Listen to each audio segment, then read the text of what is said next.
Okay, council, 6:30. That's okay. Turn to your packets. So you have ordinance 2015-36, an ordinance requiring the council clerk to deliver to the board of elections proposal amendments to the charter to limit the use of photo monitoring devices. So do you have any discussion?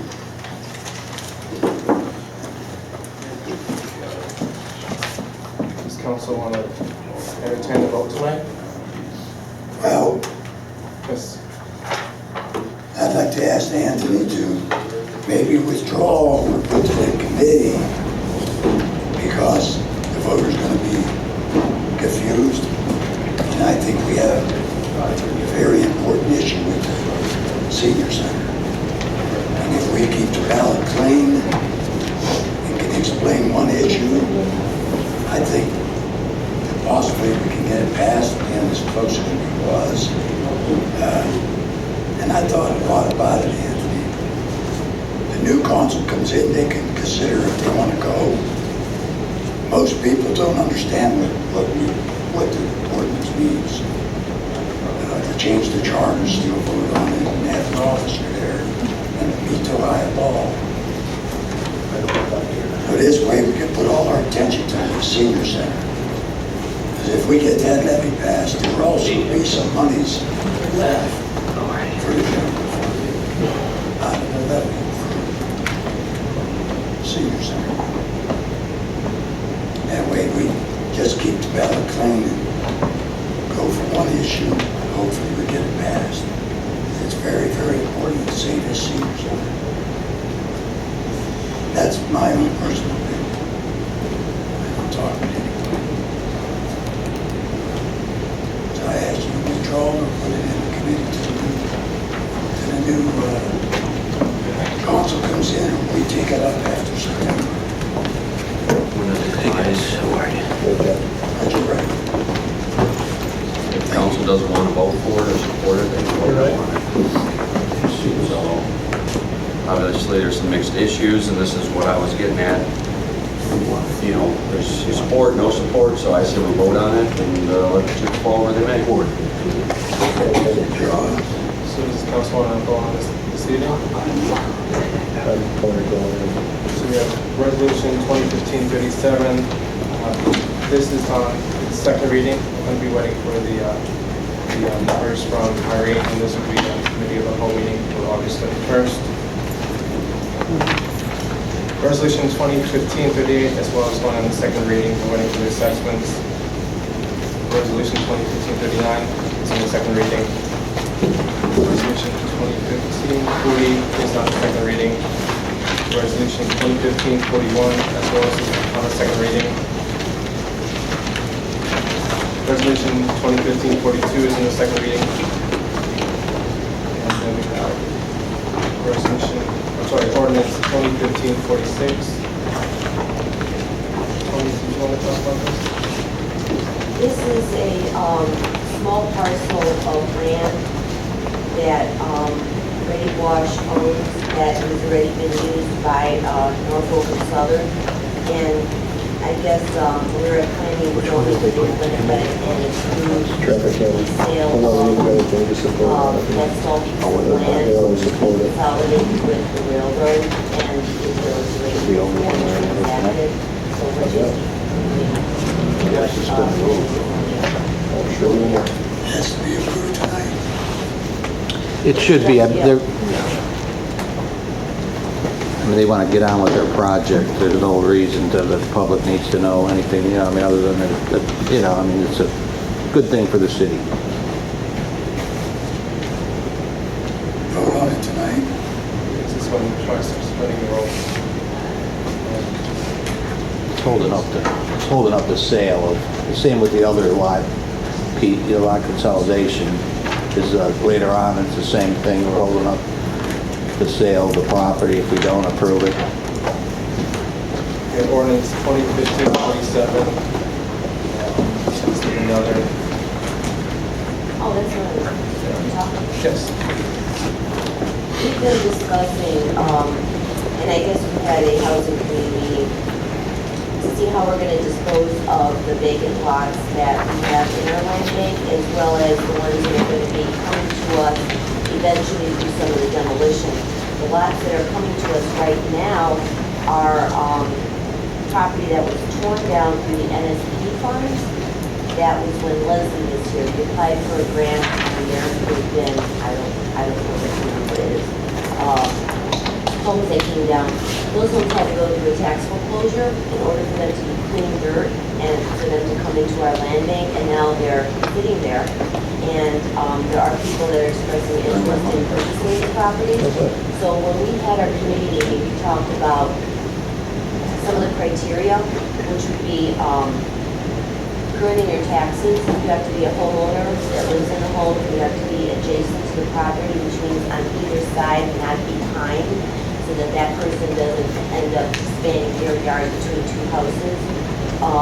You should be, you should have no code violations, but that's going to be taken care of by having a letter of support from the council person. And you also have to agree to a lot consolidation, and the ordinance does say that the consolidation has to have some kind of substance prior to them entering into an agreement with us. They have to have a down payment or something that proves that it's been started. I believe the engineer, excuse me, Madam Chair, Mr. Chairman, I believe Mr. Wren suggested that they deposit the cost of, consolidating the lots into escrow before we agree to sell property to them. Well, there's not really going to be a title company with this, so I don't know what the deposit in escrow is. I mean, do you want that to be held by the finance department? Do we still have our escrow account? No, it's going to the title company. So do we have a title company that they can deposit? Is that American Title Trust? I'm sure we could find somebody, well, or we. So, okay, so this could be on the first reading, so that we could add that in there. I don't think, I read his email when I got it this afternoon. Yeah. These are kind of weird because some of these are backs and fronts and Yeah, fronts and backs. fronts and backs, yeah. I was looking for page 2 and it's over here. Yeah.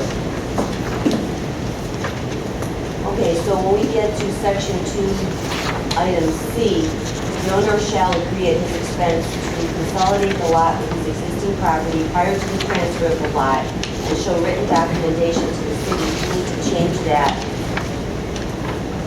to say money should be deposited in escrow for the payment of the lot consolidation. Oh, you guys planning on passing it tonight, or no? So we'll talk about it. Let's just put it on first reading. If anybody has any comments or suggestions, we'll shore it up a little. Clarify, we can hold the escrow. Yeah, we will figure that out, and then, There's really no reason that it couldn't, that it could not be held in finance. I mean, this is a special situation. There's not going to be a lot at one time. And then right now, it looks like there might be 10 or 12 people, but a lot of those are going through the county land bank, acquiring the property. So, I mean, it's just that with the old fund and trying to, let that run out, we just didn't want to co-reload. And we don't have to. But I mean, for something special, there's no problem with it. I don't think there's a problem. I mean, this is not something that's going to be ongoing, is it? actually, it would be probably paid to our city engineer, right? So if it was, or whoever's going to do the lot consolidation or the lot, The consolidation has to be done by a surveying company. the engineer's going to have some fees to put out too. Independent company. Right, that's true. But our engineer's going to have some fees to approve it, so, I mean, I would, we should add our fees to the engineer as well, if they want the lot. I don't think we need to complicate it with, let me talk to, if we could put this on the first reading and I can talk to Ed Wren, I don't know if the engineer's approval of a survey, because it's just a lot consolidation, it's measuring the adjacent lot and consolidating it with their parcel. Well, let's clarify that, So this will be on first reading. that Ren's not going to charge us. I mean, that's one thing we should clarify. Okay. That'd be it. Sorry. Yes, Mr. Jackson. Yes, Mr. Jackson. Because I got a couple other questions, and one of them being, you said, talk about that they got no code violations. You talk about the exterior of their house? Yes. Okay. And another thing, it says to pay future property taxes. Yes, Is their property taxes going to be based on what the land is worth? Because some of these lots are, I can't remember the lot across the street, but they were thousands of dollars, and the people who were interested in it, they didn't, if it was a lot was a dollar, the taxes. It's an unimproved piece of land, Yep, so there's no development on the land. right. Most of the time, it's anywhere between $50 to maybe $200 a year. So if somebody's paying $1,000 or $2,000 for one parcel, then they need to actually go to the county and ask for someone to reassess the value of that dirt. Okay. And I don't have a problem helping you with that. So once this property goes through a foreclosure, it is going to have no tax on the property for that current year, which may also go into maybe 1/2 of the next year. But then from then on, they are responsible to pay the property tax that will be added on to their home tax, because now it is one parcel. So there is going to be an increase in their property tax. All that's going to be explained on an application that they're going to get. Any more discussion? Resolution 2015-48, this is simply a resolution designating the month of September as Save Our Homes Month. I'm the introducer. In Cuyahoga County, September is Save Our Homes Month is bringing awareness and resources about people who are facing foreclosure. Now, while the foreclosure crisis is over, people in our community are still facing foreclosure, and so this is simply a way to raise awareness and bring resources in the month of September. I am partnering with the Cuyahoga Police Foreclosure Mediation Department, and they're going to bring other agencies out to Maple Heights for people who are facing foreclosure. So this is the purpose of this resolution. If anyone would like to co-sponsor, I'd like to have you on board. Yeah, I went to Negotiations, they were cool. You want to shoot? You said you asked about that, your plan? Yeah. We're gonna vote on it tonight. Yes. So, Mr. Adams, Mr. Jackson, Mr. Brownlee, Ms. Jones, and Mrs. Agee as co-sponsors. Hmm? Did you raise your Stephanie? hand? No, we're just voting on it. And do you have some information about this event? I'm solidifying the date right now. Like I said, I'm working with the police police. They have a foreclosure mediation tournament where they'll come out, have their attorneys come out, and they'll work with residents who are facing foreclosure, counsel them. They also bring in the Cleveland Housing Network. They'll bring them out. I talked with the Lutheran Church of the Covenant. They're interested in hosting the venue. Like in the past, I've had the library. So we're working on solidifying the date. I'm looking for that in September.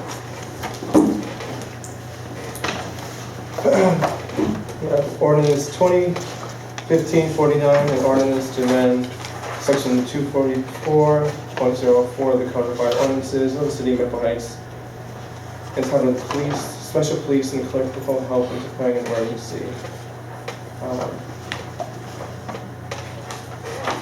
Can I have the Chief Poplarczyk talk a little bit more about this? Sure. This has been discussed probably since the first of the year with the large number of officers that have left. We have 8 people either resign or retire, 1 per month, and since the first of the year, and there's probably another 5 just prior to that. The current staffing level is down to 29. We have a test coming up on August 19th, as you're probably all aware, but the problem is that we just don't have enough bodies to cover the hours that we need to staff. It's not something that's done lightly. There was some discussion at the talks with the members of the union. It doesn't appear that they'll oppose it, and what it allows us to do is hire experienced police officers in a part-time capacity to really just relieve some of the burden that our regular police officers are facing in terms of forced overtime. I mean, we're running a minimum of 8 hours overtime per shift, and that's after cutting the minimums by 1 body on each of them. So we just don't have the staffing to provide the things, and to go lower would be dangerous. So This actually serves two purposes. It reduces the burden on our full-time patrol officers in terms of the number of hours that they're going to be forced to work, and then it also provides coverage to the city in terms of that, or benefit to the city, in that you would not be paying overtime hours to a police officer to work to cover those hours. Thank you. Tony? So Chief, is part-time considered 32 hours, or is that less? Well, obviously, there's restrictions under federal law in terms of how many hours they can work, and I'm not. Before they get benefits? Well, right. I mean, and that's not to say that they couldn't unionize at some point, because they can do that at any point. But as it stands, my thought is simply to try to keep them between 16 and 24 hours per week. We've had interest from I've been told at least, that there's interest from some of our former officers in coming back part-time, and also in officers from other agencies nearby, good experienced police officers that we know that would be willing to step in and fill those gaps. So, but yeah, we'd have to comply to make sure that there was no issue with benefits or anything like that. Alex? So John, it'd be almost self-supporting. Well, in terms of what? I don't know if I understand. Well, if you're gonna bring a part-time in to relieve the full-time, less money, no benefits. Yes. Yes. We'll have a savings. Yes. Or we could put two. Yes. Well, I mean, we probably have more than one. I mean, because that's the point. They are part-time, and we would just have them cover the hours that we're currently paying overtime for now. And maybe their hours would be reduced, and we'd keep them on once we got the more full-time staffing. But I anticipate more resignations and more people leaving in the future. So it's just a good way to offset that, because the process wouldn't be quite so cumbersome as hiring a full-time policeman. Has to be passed tonight. Oh, obviously, the sooner it's passed, the sooner we can try to implement it. But that's up to council. Also, Mr. Chairman, another benefit would be, the guys are getting burnt out. They're working quite a bit, and I know that they would, they do want some time off to spend with their families. Sometimes they have to come to court immediately after their shift and it can be draining on them physically and emotionally, so it would also have that benefit as well, not only financially, but... Well, that's what we said at first. It really kind of takes care of the human cost, the number of hours that they're forced to work now, because they are forced, so... Mr. Jackson? And I don't remember seeing it in here, but I'm assuming that, well, two things. When you say police and clerical, now is that? That's what the ordinance was titled, and that's what we stuck it under. In other words, this is already an existing ordinance. It's just being amended to include the part-time police officers as an unclassified employee, and this was an ordinance that covered that already. So the language that you're seeing is simply amending the previous language. But we're talking about hiring additional part-time police. Because I look at police and clerical as almost two separate. Well, they are, but the point is that they needed to be classified or they need to be considered as unclassified employees. This ordinance already covered special police, which was an unclassified position. So the point is that by adding the part-timers in there, it just made sense to put them in there with the special police. Clerical help is considered unclassified as well, which is why that's what the ordinance was titled. Okay. And two, I would assume that we wouldn't get into a situation where we would replace a full-time officer with two part-time officers. Well, no. I mean, that's not the point. The point is that we don't have enough full-time officers to cover the amount of hours that we need to have worked in order to provide the city adequate coverage. Right. No, that's not my idea, and that's certainly not my intent. My intent is simply to try to provide some type of relief to the guys that are working now. Yeah, no, I just didn't want some rumors to get started that we were laying off full-time people. Well, no, we haven't laid anybody off. I Part-time mean, they have left. to replace them. So many of them have left that they've placed us in a position now where we don't have enough bodies to cover the amount of hours we need to cover. Understand? And also, Mr. Chairman, these will be officers that can write a ticket, for example, couldn't they? Well, they'll be full versus an auxiliary who doesn't have that. No, they'll be sworn full-time. I mean, not full-time, but they'll have full police powers. They will be sworn law enforcement officers. They'll POTA certified. They'll have all the training. They'll be vetted the same as our regular officers would be. You see in there the pay scales. Obviously, if I could bring somebody back that worked here before, and knows the city, and they don't have to go through any kind of training. They can basically put them back in a car and tell them to work an 8-hour shift. That person will get more consideration in a pay scale in terms of somebody who may just have their certification but never worked here before, and now is going to have to learn the streets, etc. So these are all things we've talked about and considered. And the auxiliary officers can't write a ticket, I don't believe, correct? No, they can't. And, you know, they think they're basically for training. I'm sorry, I said it twice, okay, so. And that was my other question in E. It talks about those two rates of pay. What are the two, what's the low, what's the high end of that? As far as what's the range? Yeah, the range of pay, well, Hourly, I think he means the hourly rate. Right. Full-time, a patrolman class 1, I believe, is like around $27. And I want to say good depth patrolman is like 21 or 22. I don't have it in front of me, but I mean... okay. Somewhere between 21 and 27. Yes. And some change.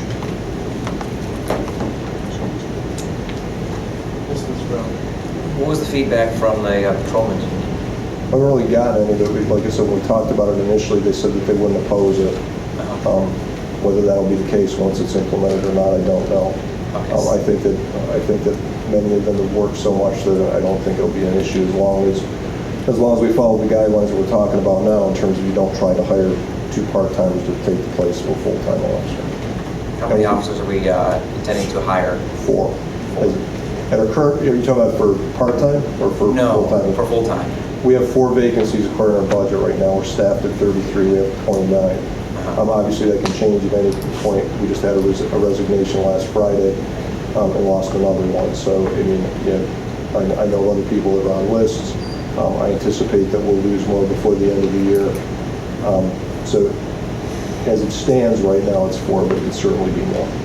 So as I understand it, this is a temporary fix until we get back up to 33. Once we're at 33, it won't be necessary anymore. Well, it may or may not be temporary because the problem is we've cut our staffing levels in terms of the shift strengths down to what I feel is about the bare bones minimum in terms of what we can do. So if we need to fill those people, for example, if we need to fill those slots with part-time employees, and we can do that, still provide the same amount of coverage, but at a reduced savings to the city in terms of not having to pay someone time and a half to work those shifts. But we'll have to see where it goes. I mean, the idea right now is to provide some relief to the guys that are working. And technically, we're supposed to be at 42 officers per, whether the contract's enforceable or not, but that was the last agreement, and we're currently in negotiations to probably for 41. So I mean, I'm just going off over budget. yeah. So we're trying. The union recognizes our our plight here, and they could have sued us. Quite honestly, they haven't. So, well, they did sort of, but it's kind of. Like everything else, it's kind of been lulled here, No one's taking any serious action at the present time. So the council could consider suspending the rules and moving this piece of legislation forward.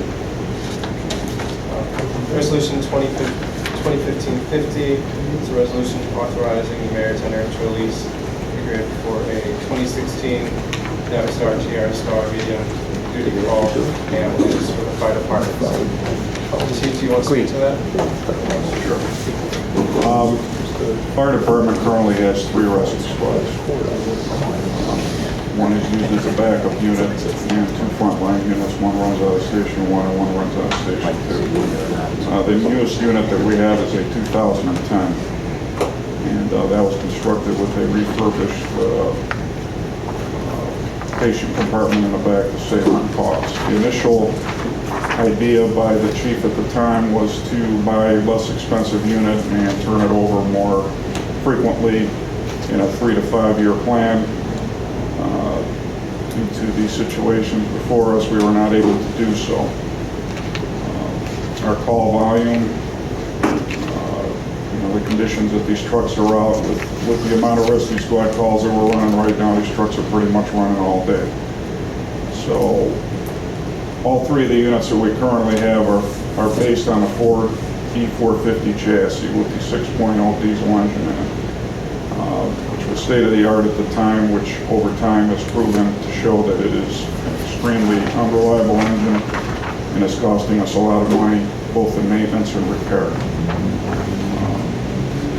The problem with these units is we're not afforded the luxury of not being able to maintain a response or continue with the response. Got called mutual aid for Bedford, which helps us a lot, and upon arriving at the scene, the truck quit running and we couldn't respond. The hospitals have also brought some sanctions on us as far as all obstetrical and trauma cases have to go to either Hillcrest or Metro Hospital. This is a lot of road miles. Making the trip up to Hillcrest and back during the wintertime takes wear and tear on this vehicle. So we've been having continual repair issues. Our surrounding communities have been gracious to us to loan us equipment. Thankfully, otherwise we'd be running a squad short. Every squad call we miss is money missed because we do charge for the service. Started looking at continually putting money forth into repairing these vehicles. It seems no sooner do we get them repaired within a week or two, they have another issue that's expensive. We're limited as to the amount of sophisticated service with all the computer systems and the diesel systems that our service department can provide. Therefore, a lot of this repair has to be outsourced, and it's not cheap to outsource. So the idea was to replace the unit with a heavier duty unit, something that would be more resilient to the service that we utilize it for, something that would not have any bells and whistles, chrome, diamond plate, all that fancy paint job, everything. Use the money more for the heavy duty aspect of it and both for extended warranties. We certainly bought the best warranty package that we could and added in the price of the vehicle to cover the vehicle for its lease term. And those prices were given to finance. Chief, I have one question. Sure. This is customized equipment, so how long will it take for them to craft the ambulance? 6 to 9 months. So the sooner that it passes, the sooner we can follow.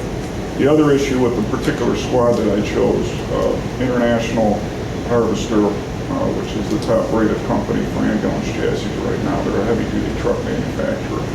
Make a medium-duty chassis that, as of the first of the year, will no longer adhere to EPA standards.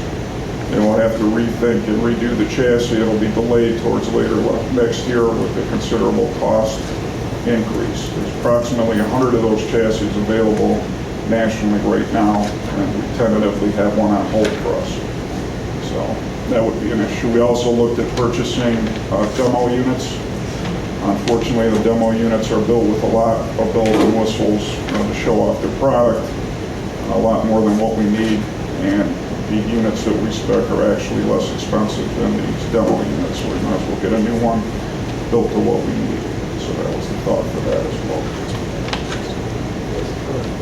Chief, would you have any broad summary of how much we're putting out on a monthly and even weekly basis in extensive repairs? Right now, between the fire apparatus and the rescue squads, we're roughly at about the $25,000 to $27,000 mark from the first of the year. Rescue Squad 1 is currently sitting out of service. It requires a $1,700 emergency brake repair, and it has excessive oil leaks in them, which we have chosen not to have repaired. We are watching them and maintaining them. That repair was quoted at just under $5,000. So that's kind of what we're looking at. Thank you. Mr. Chairman. I have a question for Chief Kevin. Is this the only chassis that they offer in this price range? It's the most reliable chassis from the research that we've done. We were very concerned. We didn't want to end up with another problem child, so to speak, with getting a less durable chassis. So manufacturers have pulled the diesel engine from a lot of their chassis. There's some issues with the gasoline-driven engines. For one thing, the fuel economy is terrible on them, used in a heavy-duty scenario. And not a lot of manufacturers offer this medium-duty slot. either get a lighter duty chassis or a much heavier duty chassis, which we honestly don't need. So out of the choices that we were given, the International seemed to fit the mold the best. A lot of big cities like Boston and Cleveland and Detroit utilize that chassis. So that's why we chose that particular one. Would you feel comfortable with it? Mr. Chair. Yes, Mr. Johnson. To Mr. Yes. How do we fit this amount of money into our current financial situation? Well, currently, excuse me, currently we have about $332,000 of expenses in the 2015 budget that would drop off in 2016. Some of that inclusive is the current ambulance that we're paying for Huntington that will be done in this year. And then also the debt service for OWDA, that will be over. We have one payment on that at $126,000 half. So that's $207,000. I'm sorry? Ohio Water Development, the one that put us in the fiscal emergency, that infamous $126,000. Okay. We have one payment left on that, which is in January, so we will benefit $126,000 next year, but the years after will be $252,000. So the way I projected it, in 2016, there will be at least $332,000 of current expenses in the 2015 budget that will not appear, and that does not include the repairs. I left the repairs out. But as you can hear and what you see in each council meeting, approving the over $1,000, if you go back, just add up all those repairs, I'm sure would escalate probably about 50, well, between the fire and police, about $50,000 or so. But I didn't even include that, so we should have a savings of about $332,000. These are expenses that's been budgeted over the past years. So we'll have more than enough to pay for all of the vehicles that's being proposed. That was my next question or statement, was that's going to cover all three of the vehicles that we're looking at. If I may, Yes. Chair, the three vehicles that's on the list that I projected, and of course it would drop off because they had staggering years. So for example, the police cars will be 4 years, the truck will be 10, and the ambulance 6 years. So the upper limit of those payments will be about $115,000 for the next 4 years, because that would include the police cars. Then after that, it would drop to like $75,000 because the police cars will drop off. And as we go on down, we would end up with just the fire truck, which is like the $41,000. So those expenses but there would be the most the first 4 years, which would be about $115,000. And that will be from the $332,000 that's already in the 2015 budget that will not be budgeted next year or the years after. And if I just make a comment, I know I'm jumping ahead, but we paid off the 2 police cars in June. So 2 of them have already been paid off. The other 4 Dodge Chargers will be paid off next year. So actually, those are part of the savings of the $300,000. So does council have any further questions, comments? Yes. Mr. Brownlee? The repairs that have been done, were those all reported in our expenditures over $1,000? Yes, every purchase order over 1,000 have come before this body, every one of them. As I went back and added them up, they only add up to about $22,600 or $23,000 about. I'm not disputing your calculation. I do know that everything over 1,000 comes to this body. We do not pay any bills over 1,000 without prior approval. And we had we had 2 identical payments when I look back. Twice we paid for a transmission in number 4426. Is that right? $1,800? I don't know. I mean, if you want to go into the details, I can send you the audit trail of the expenses, which would detail every expense that we paid. To the chair, if I may. whoever it may be today. There were 2 vehicles that had the transmission repairs that were the exact same amount. If it's the same vehicle number, then I don't believe that would be correct. There were two separate vehicles that had the same amount of money billed for the same transmission repair. It was like 1770 something, if I remember correctly. As a matter of fact, this body approved those repairs probably 1 to 2 meetings ago. Yeah, there's a third vehicle, or there's another vehicle as well. There's 3 expenses for $1,800. 2 of them are attributed to the same vehicle though. But they don't add up to anywhere near the number that was just mentioned, $50,000. Why don't they add up to that amount? If I may interrupt. Yeah. I'm looking, for instance, we wrote down every repair that we made to our apparatus, just looking at engine 1. There was a repair done for $1.88, one done for $448. There was one done for $1,300 and one for $3,300 that came before council. One done for $220, one for $132, and one for $18. And this goes with every truck. Some are more, some are less. For instance, Rescue Squad 1 had 3 repairs that were just under $1,000 where the body wouldn't have seen them. So we do have them for your review. If you want to review them, that's fine. Not everything has come before the body. Sometimes they hover just below that. Some repairs are done by the firemen, some repairs are done by the service garage, and some are outsourced. Well, I did email you about that, and you didn't offer that information when I emailed you.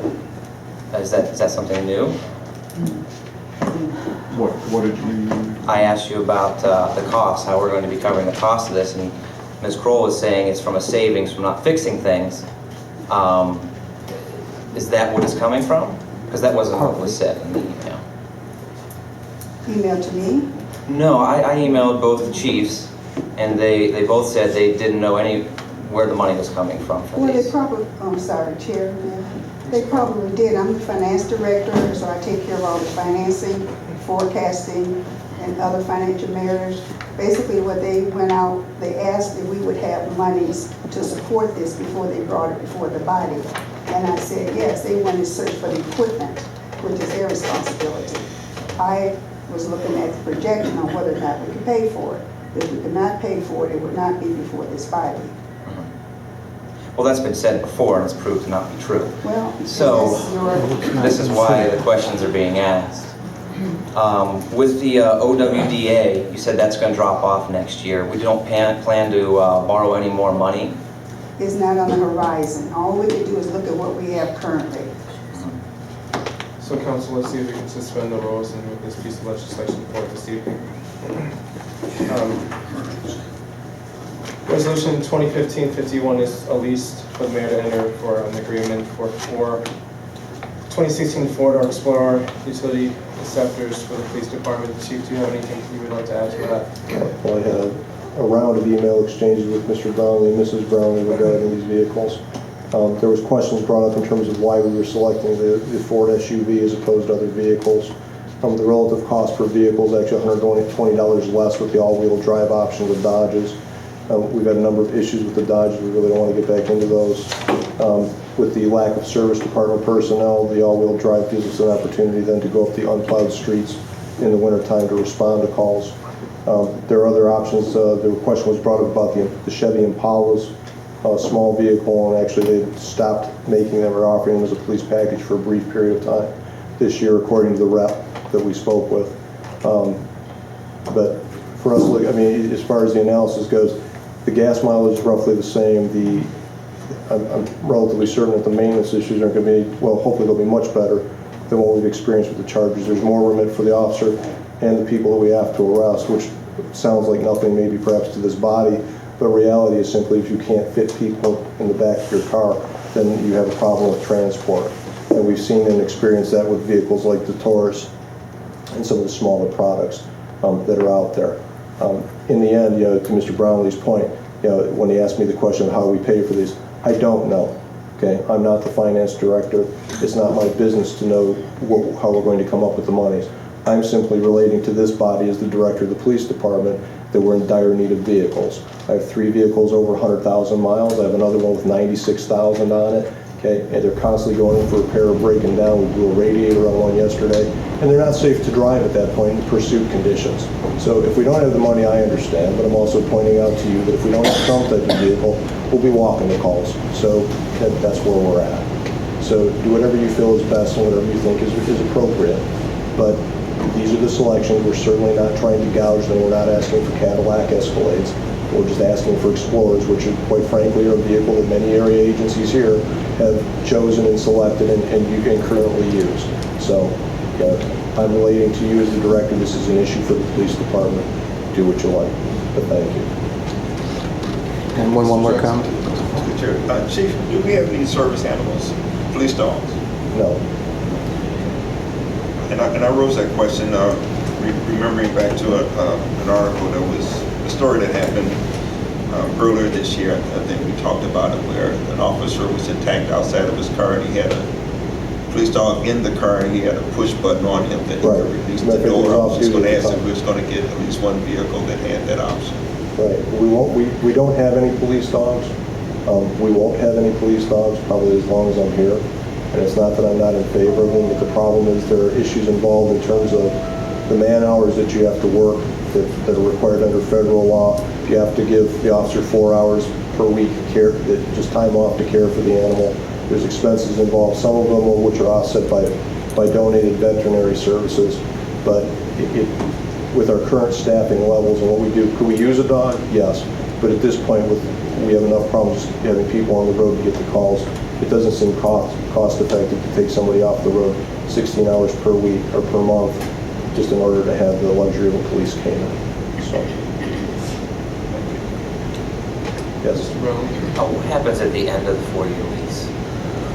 I believe that they can be purchased for $1. How much? I believe it's $1, but I have to go look at the thing. But Yes. yeah. Okay. What do we plan to do at the end of the 4 years? Drive them. Just purchase them for $1 and continue with That them? would make the most sense. I mean, depending on how many miles they have and what type of shape that they're in. With these 4 vehicles, when do you foresee needing any more additional vehicles? Well, to your point, I mean, your wife had sent me a thing asking me about the vehicle rotation or something where you implement a plan, which we've had up to a certain point where you purchase X amount of vehicles per year so that you're not stuck purchasing a large amount. Obviously, with the city's financial circumstances, that wasn't possible. If you're asking me what I'd like to see is I'd like to see us be able to purchase 1 to 2 vehicles every year so that we can spread the costs out. If we're getting 4, we certainly wouldn't need to do that right away, but after a 2-year period, that's what I would recommend. But part of the issues too is we're dealing with this all in real time right now.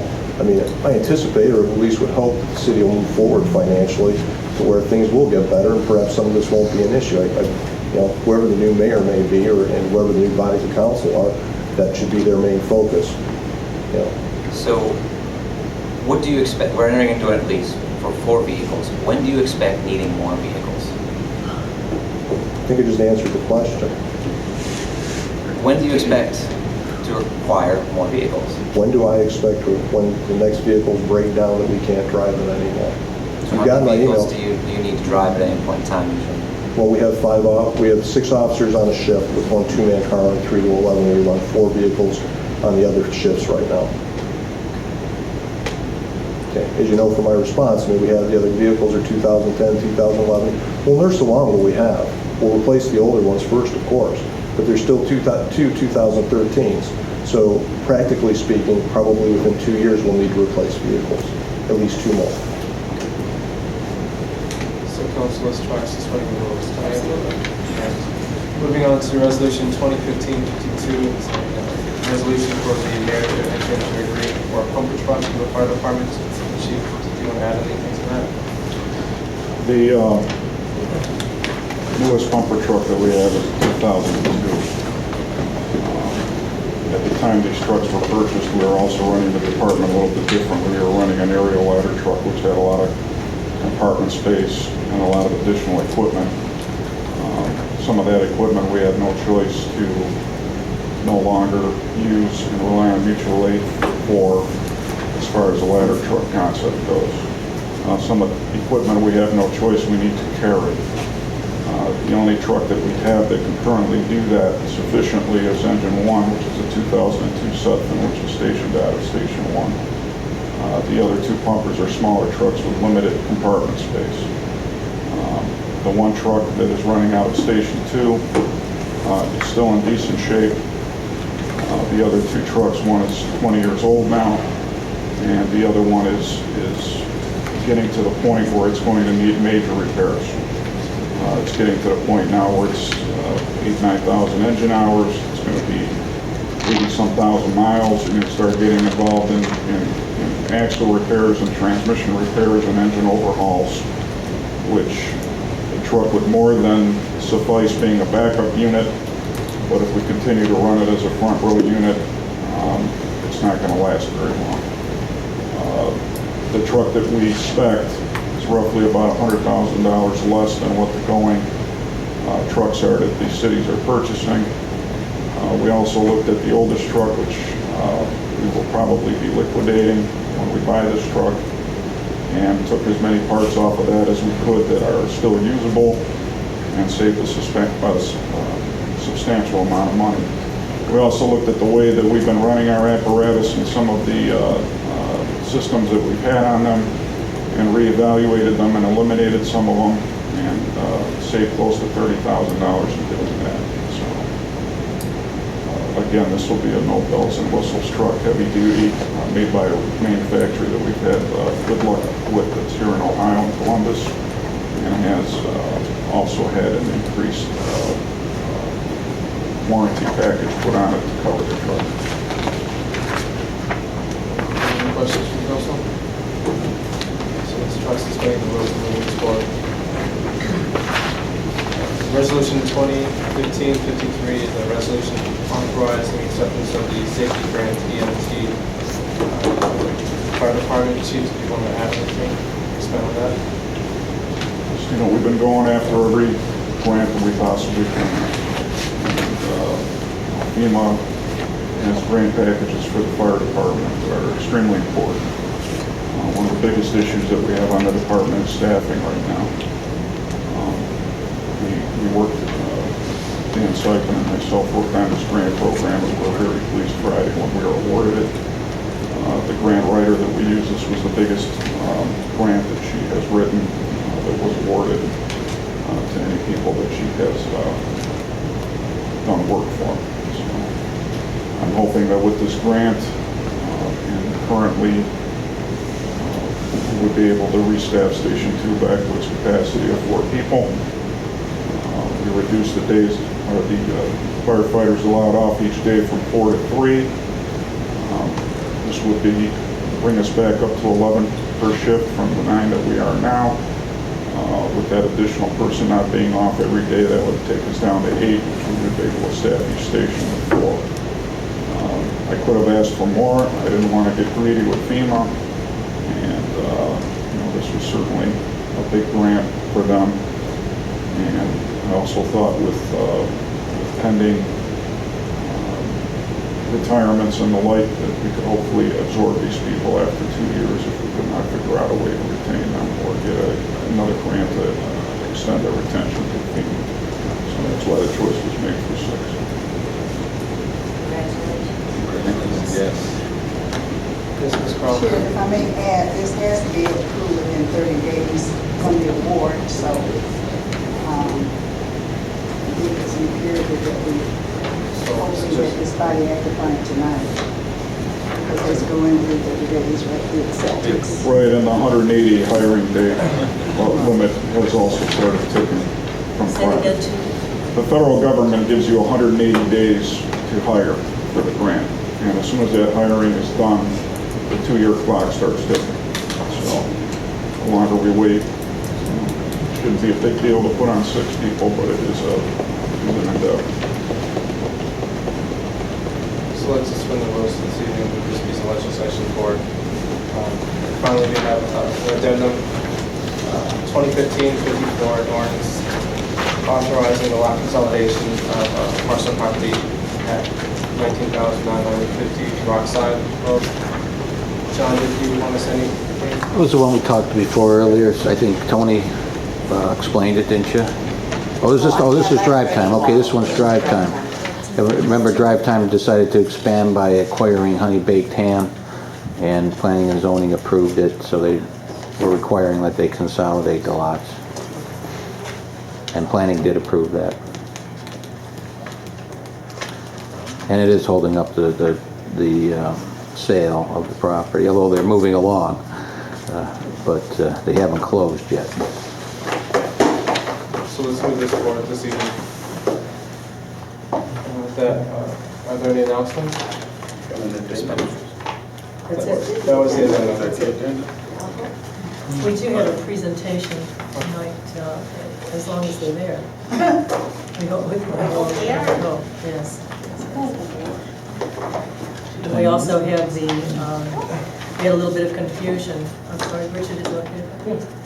We had a little bit of confusion about the dates, but we will have a meeting or work session on the 31st of August, which is Monday. That's it. One announcement, Chair. Yes, Mr. After the end of these ordinances tonight, we'll be making a motion on the information that I emailed out about the rules of order.